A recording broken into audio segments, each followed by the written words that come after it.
হাওয়া দেবা বলবো ঘুরতে গেলে গেছে পাঁচশার হয়ে যাবে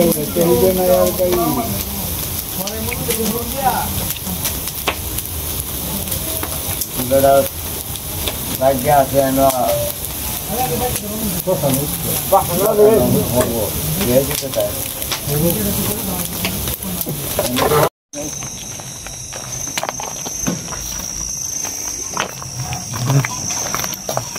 আমরা মাত্র আইলাম আর কি সাত-দশন কাজটা শেষ করে মাত্র মারে লয়ে আইছি আর কি কোমরও দরিয়াল চেক করে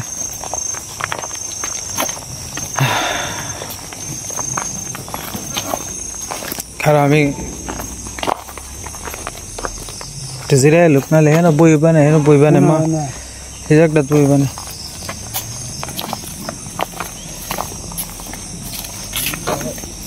ভুল লেগেছে গা করে বেশি খায়া যায় বাড়িতে নিয়ে বড় করে খাবে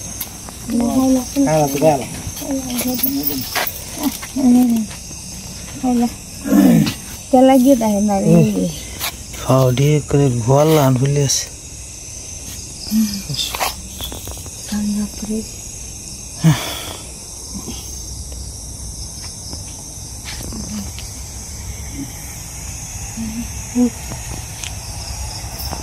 তুমি যদি থাকতা তাহলে আরো দুর্বল হয়ে পড়লাই মা থাকলে তুমি দুর্বল হয়ে গেলা ফোনে এই যে সুখের ফোনে তো মনে হেরে লইয়া টানবো না বাচ্চা ডিরে টানবো না তোমার লইয়া টানবো রাঙাতা দর মারে দর আস্তে আস্তে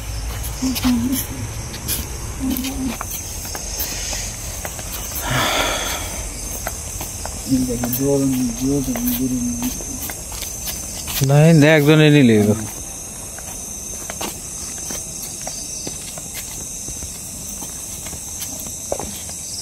যাক আস্তে আস্তে যাক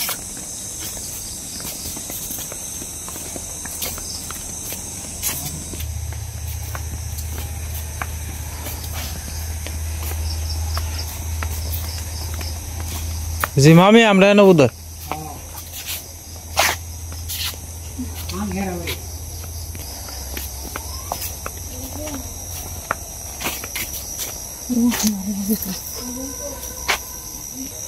তুই মার এন্দা লাইটটা ধর তোর লাইটটা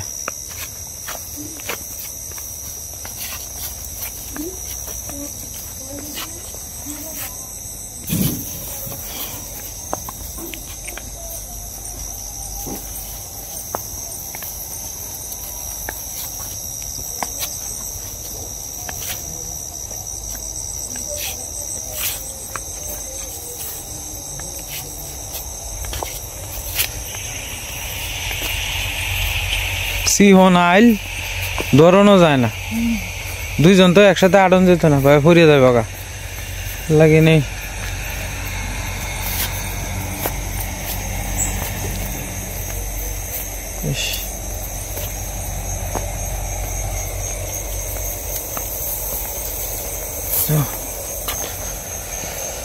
ভগবান চিন্তা করি একটা বিষয় চিন্তা আছে শ্রাঙ্গাদা ভগবান এর সে দুঃখের বিষয় আর কোনো কিছু হইতো না আজকে বাপ যাইতো গা মা গরো ফরা বাপ গরো ফরা বাপ হেরে দেখতো আইসে বইনে বাপ শয্যাশায়ী মানে বাইরে ঠেওয়ায় থয়ে যেতেছে আরে কপাল ইস কি দুর্ভাগ্য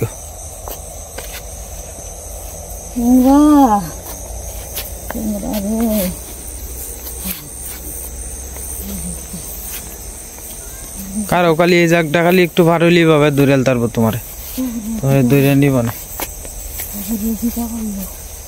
চিন্তা করলো মা এটা চিন্তা করলে লাভ না এটা তো সারাদিন দাবারাই খালি চিন্তা করতেছি যে কি করলো একটা বাচ্চার বয়স 6টা মাস হ্যাঁ আর একটা বাচ্চা তো কিছুই বুঝে না বাপ যে গেছে গা এটাও বুঝে না বুঝবো যে বালা বাবা আইতো না আর এবেলা বুঝবো আর আইলো না কেরে বুঝতে পারছে কিছু কইছে না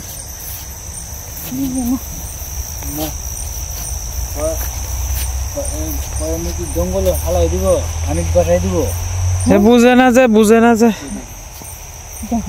যাও জঙ্গলে হালাই দিব ওই লাঠিটার ধরো মা এটার ধরো হ্যাঁ আস্তে আস্তে ধরো হ্যাঁ ধরো 3 ঘন্টা লাগছে আইতে এটা লাগে কোমরও ধরিয়ালছে তোমার আমরারই তো কোমর কেমন করতেছে জাহার ডিজে খাইছে ভাঙ্গা রাস্তা গ্রামের ভিতরে দিয়ে রাস্তা তো এটা খারাপ ও ভগবান তুমি ধৈর্য দাও শক্তি দাও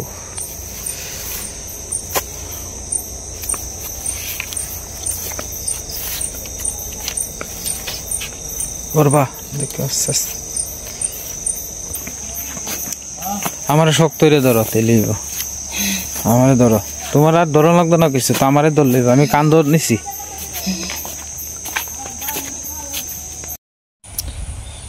তো যাই হোক দাদা ভাই দিদি ভাইরা এতক্ষণ তো আপনারা দেখলেনই তো এটার কালকে হঠাৎ করে আপনার 2টা আমার এই সম্ভবত 2টা বাজে তো আমি খাওয়া দাওয়া করছি খাওয়া দাওয়া করে বিছনার মধ্যে আপনার বইছি আর কি মাত্র তো বসা অবস্থায় হঠাৎ করে আমার কাছে আমার বাইসটা একটা ফোন আইছে আর কি আমার বাগনি ফোন দিছে বলতেছে মামা তোমার জামাইয়ের অবস্থা বেশি খারাপ স্ট্রোক করছে তো তুমি একটু তাড়াতাড়ি আইও তৎক্ষণিক আমি আর দেরি করছি না আমি আপনার তো দেখাইলামই যে যাইতাছি তো আমি তৎক্ষণিক আপনার একটা অটো ধরিয়া গেলাম মোহনগঞ্জ হসপিটালে আমরা যে উপজেলা হসপিটাল আছে এই হসপিটালও গেলাম তো হসপিটালে গিয়া তো দেখি আপনার বাগনি জামাইয়ের নিতর দেহ পড়ে রয়েছে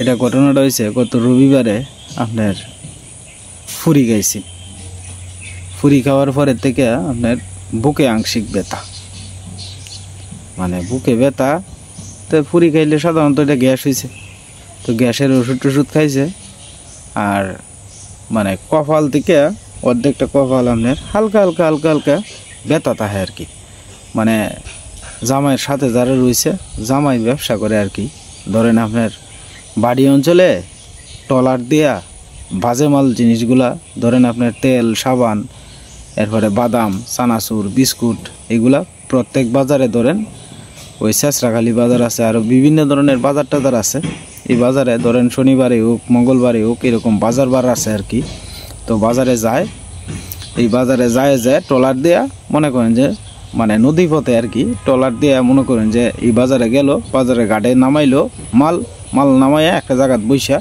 দোকানদারি করে আর কি 2 ভাই মিললে জামাই আর জামাইয়ের বড় ভাই তো যাই হোক 2 ভাই মিললে দোকানদারি করে তে গত রবিবার থেকে গ্যাসের ব্যথা তে ওষুধ খাইছে মোটামুটি ভালো তো গতকালকে আপনার তো মঙ্গলবার গেছে তো গতকালকে আপনার সকালবেলা ও সোমবারে বিকালবেলা আমার বাগনিরে মানে বাড়ির মাছ টাছ দিয়েছে আমার বাগনি ভাত বাড়ছে কইতেছে না আমি ভাত খাইতাম না আমার ট্রলারে আর কি তারা রান্না বান্না করে কইতেছে ট্রলারও রান্না বান্না করে তুইছি আমি খাইতাম না আমি খালি মাছটি দিবার লাগে আইছি পরে বাগনি কইতেছে আচ্ছা তাইলে তো বাড়া ভাত ধুয়ে গেছে আর কি তো হেন গেছে হেন গিয়া মাছ তরকারি রান্না বান্না আছেন খাওয়া দাওয়া করছে পরের দিন সকালে আপনার সকাল থেকেই মানে বুকটা ব্যথা করে বাগনির আর কোনো কিছু কইছে না তে তারা সাথে যে মনে করেন যে ব্যবসা করে যে বেশ কয়েকজনে মিললে একসাথে ধরেন 5-7টা ট্রলার একসাথে এক বাজারও যাইলে হ্যাঁ যেদিকেই যায় একসাথে যায় আর কি তো এই ট্রলারের যারা আছে একসাথে ব্যবসা করে এতে তার সাথে আলাপ আলোচনা করতেছে যে আমার তো বুকটা ব্যথা করতেছে তে শরীরটাও বেশি খারাপ লাগতেছে পরে তাৎক্ষণিক আপনার তার যে পার্শ্ববর্তী দোকানদার আছে একজন তো উনি এই ভদ্রলোক একটা ফার্মেসিতে নিয়ে গেছে ফার্মেসিতে নিয়ে গেলে পরে মনে করেন যে কইছে আমারে তো বুকটা ব্যথা করতেছে আর গ্যাসের মনে হইতেছে সমস্যা পরে উনি তাৎক্ষণিক কিছু ওষুধ দিছে, ওষুধ দেওয়ার পরে 10-15 মিনিট যাওয়ার পরে উনি সুস্থ বলতেছে। আমার অনেকটাই আরাম লাগতেছে, এখন আমি আমার যে নৌকা আছে এই নৌকার মধ্যে যাইয়া একটু আমি শুয়ে থাকি, তাইলে বোধহয় আর একটু আরাম পাওয়া যাব। তারপরে কইছে যে দোকানদার সাথে করে লিয়ে গেছেন, যে কইছে তুমি একটু রেস্ট নেওগা, আমরা দোকানদারি করি গা, তুমি রেস্ট নেওগা, পরবর্তীতে কোনো সমস্যা হইলে জানাইও আমরারে। তো পরবর্তীতে আপনি নৌকাত গেছে, নৌকাত গিয়া মনে করেন যে শুয়ে রয়েছে, কমতাছে না। পাশে আর একটা নৌকা আছে, ওনার কাছে গিয়া কইতাছে যে আমার তো বুকের ব্যথাটা কমতাছে না। পরে এই নৌকা মনে করেন থেকে কেয়া জেনে তার ব্যবসা দোকান ধরুন এটা হচ্ছে নদীর ঘাট, আর দোকানটা ধরুন এর থেকে 50 থেকে 70 হাত দূরা। তো দোকানও আবার গেছে। তো পার্শ্ববর্তী দোকানদার আগে জেলে লয়ে গেছেন ফার্মেসির মধ্যে, ওনারা গিয়ে বলছে যে ভাই আমার তো ব্যথাটা কমতাছে না। তো পরে ভাই এই কথাটা কোয়ার সাথে সাথেই মনে করেন যে ওনার কুলো আপনার ডইলে পড়ে যাচ্ছে। তো ডইলে পড়ে যাওয়ার পরে আপনার মানে শ্বাস পাল্টাতেছে না। অন চারি কিনার দিয়া দোকানদারি বাদ দিয়া যত লোক আছেন সবাই আয় মনে করেন যে বা কেউ বালতি দিয়া, কেউ মোটর ছাড়ছে, হ্যাঁ মানে জল দিতে আছে একটু পরে পরে মাথার মধ্যে। এই জল দেওয়া অবস্থায় 2টা হেকন দিছে আর কি। তো 2টা হেকন দিয়েই মনে করেন যে পরে মানে এনে দম গেছে গা। পরবর্তীতে একজন ফার্মেসির ডাক্তার আইছে, আইলে পরে ওনার বুকে একটু চাপ টাপ দিছে, এমত করছে। এটা করার পরেই তাৎক্ষণিকই সাথে সাথে সিএনজি দিয়ে আমরা যে মোহনগঞ্জ হসপিটাল আছে এনে আনতেই এই আপনার রাস্তার মধ্যে আপনার বাড়ি অঞ্চলের রাস্তা কিন্তু আপনার অনেক খারাপ আর কি। তো যখন আপনার এই যে সিএনজি দিয়ে লাড়াছাড়া খাইছে, তখন এই অবস্থার মধ্যেই রাস্তার মধ্যে বাথরুম করে দিছে আর কি। তো এই বাথরুমটা করে দেওয়ার পরে যারা সাথে 2-3 জন আইসিন তারা কইতেছে কয় আমরা তো মনে সন্দেহ লাগতেছে, এই এত জাহার জোহার খাইতেছে, লোকটা একটা শ্বাসও ফেলায় না। পরে তারা তো বুঝছে যে না তো নাই, তারপরেও মনটারে সান্ত্বনা দেওয়ানের লাগে হসপিটালে নিয়ে আইছে, ইসিজি করছে। ইসিজি করার পরে ডাক্তারে বলছে যে না আর নাই। তো আসলে এটা হৃদয় বিদারক ঘটনা, যে ঘটনাটা ঘটছে কালকে, এটা হৃদয় বিদারক ঘটনা। একটা বাচ্চার বয়স মাত্র 6.5 মাসের মতো, 6.5 মাস মানে 6 মাস গিয়ে 7 মাসও পড়ব। সামনে শুক্রবারে হইলো মুখে বাত ছোয়াইব আর কি, বাত ছোয়ানি হয়েছে শুক্রবারে। দেখেন বিধাতার কি লীলা। একটা বাচ্চার বয়স 3.5 বছর, আর একটা বাচ্চার বয়স হয়েছে 7 মাস, 6 মাস গিয়ে 7 মাসও পড়ছে। তো এখন আমার বাগনিটার বয়সই সর্বোচ্চ 20 থেকে 21 বছর। এখন দেখেন এর জীবনটার কি গতি। এটার চিন্তায় কালকে আর কোনো কিছু ভালো লাগছে না, সারাদিনটা বড় খালি এটাই চিন্তা করছি। আর দেখেন ভগবানের কি খেলা। আমার বোন গত মঙ্গলবারে অসুস্থ আছেন, কালকে হঠাৎ করে বোনে আইসে আর কি, মানে কালকে তো মঙ্গলবার গেছে, গত মঙ্গলবারে বোন অসুস্থ আছেন, অবস্থা খুব খারাপ, বোনেরও আছেন। যাই হোক ভগবান বোনের শৈল হনো দুর্বল, আর হাত পাওয়ার শক্তি পায় না হনো, একটা হাত একটা পাওয়া হনো শক্তি পায় না। ডাক্তারে বলছে যে আরও মাস 1 সময় লাগবো, ওষুধ দিছে, ওষুধ খাওয়া যাইতেছে আর কি। আর এই বোন তো আর জানতো না, আজকে সকালবেলা বোন আইসে বাড়িতে বেড়াইতো, যে একটু বাড়ির থেকে বেড়াই গা, শহরও থাকলে তো এই শহরের গ্যাঞ্জাম এইটা সেটা ভালো লাগতো না, একটু বাড়িতে মারেও দেখেই গা, আর একটু মেয়েটারও দেখেই গা। মানে আমরা বাড়ির থেকে আমার বাগনির বাড়ি হয়েছে প্রায় 50 কিলোমিটারের উপরে আর কি। তো যাই হোক এই বইনও আইছে, আজকে যদি বইনও না হইতো তাহলে তো বইনের লাগে অপেক্ষা করে বই তখন লাগবে। তো দেখো ঈশ্বরের কি খেলা। আজকে আমার মারে হয়ে গেছি সাথে বাধ্য করে, কিছু কি করবাম, মা কান্নাকাটি করতেছে। নাতি আমার মা শুরু থেকে এই বাগনিরে লালন পালন করছে আর কি। তো পরে তো গেলামই, মানে কাষ্ট গিয়াতি অনেক মানুষ হয়েছে, আর যারাই মনে করেন যে আইছে তারাই কইতেছে যে না জামাইটা কত ভালো আছেন, জামাইটা ভালো আছেন। মানে এই 2টা বাচ্চার বাড়ি ছায়া সবাই চোখের জলকালি ছাড়তেছে, আর এছাড়া তো আর করার নাই কিছু। আসলে কালকে সারা দিন ডাবরা যে গেছে, আর এরকম যে একটা মর্মান্তিক ঘটনা হইব এটা জীবনেও কল্পনা করতেছি না। মানে আমরা পেকল সাহায্য করছি, তারপরও মারে যতটুকু কন্ট্রোল, এই যে মা এনে বইছে, হ্যাঁ মারে পরে কালকে সাথে করে লইছি, মার হাত পাও ফুললে গেছে একেবারে, কালকে রাত্রে থেকে একেবারে হাত পাও ফুলা। তো এলো আর কি বিস্তারিত ঘটনা। তো আসলে এটা বলার কোনো ভাষা নাই গা, মানে ভাষা হারাইলছি, কি করবাম, আর এই ভাগ্নিটাই কি করব, এর জীবনটা আর কি গতি হইব, এটাই খালি বারবার চিন্তা করতেছি। আমিও চিন্তা করি, মাও চিন্তা করে। এখন মা ঈশ্বরের ডাহা ছাড়া আর কোনো প্রভাব নাই, যা করে ভগবান। ভগবান যদি এর একটা সদ্গতি করায়, একমাত্র কই জানো বলে বিয়া হইলে পরে যে জায়গা মিলে, হ্যাঁ এটা তো অনেক চাক্ষুষ দেখলাম। তো সাড্ডের মা হয়েছে, দুধে সেরি দুধে, হ্যাঁ তখন কি করলাম? না এর এই বয়সটা কি তো হয়েছে, মাত্র 20-21 বছর বয়স হয়েছে।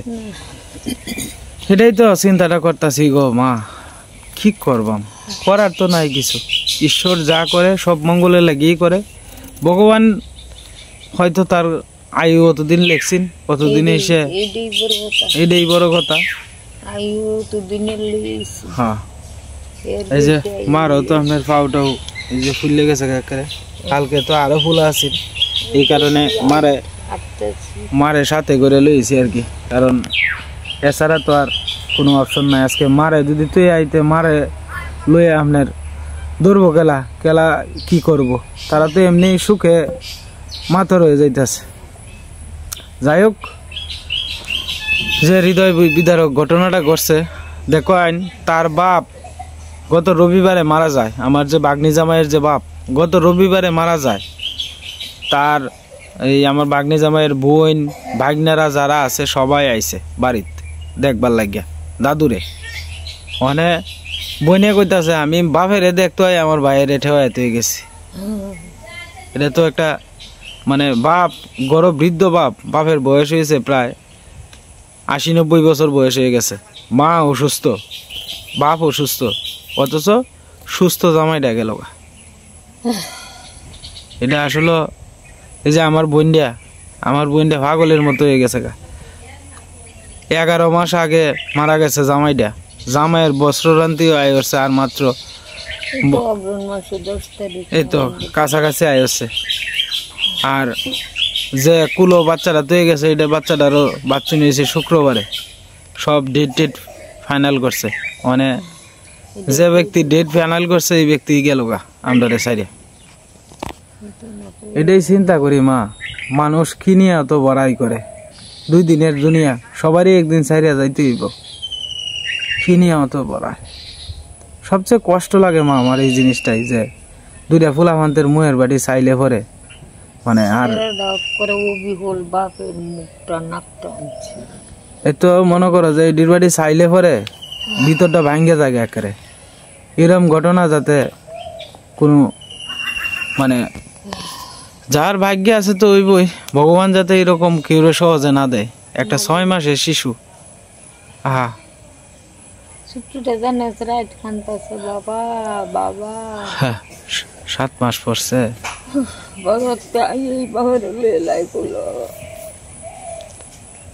কইলে লাভ নাই গো মা, ওখান আমার বাগনিটার কপালে সারা জীবন কান্নাই আছে, খালি কান্দন ছাড়া আর কিচ্ছু তো হয়ে গেছে না।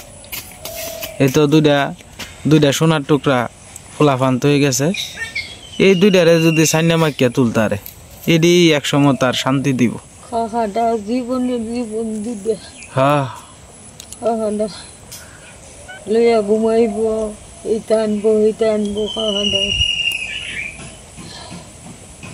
আর তো খালি বাইকে রেখেছে আমার, এইটাই মা কইলে লাভ নাই।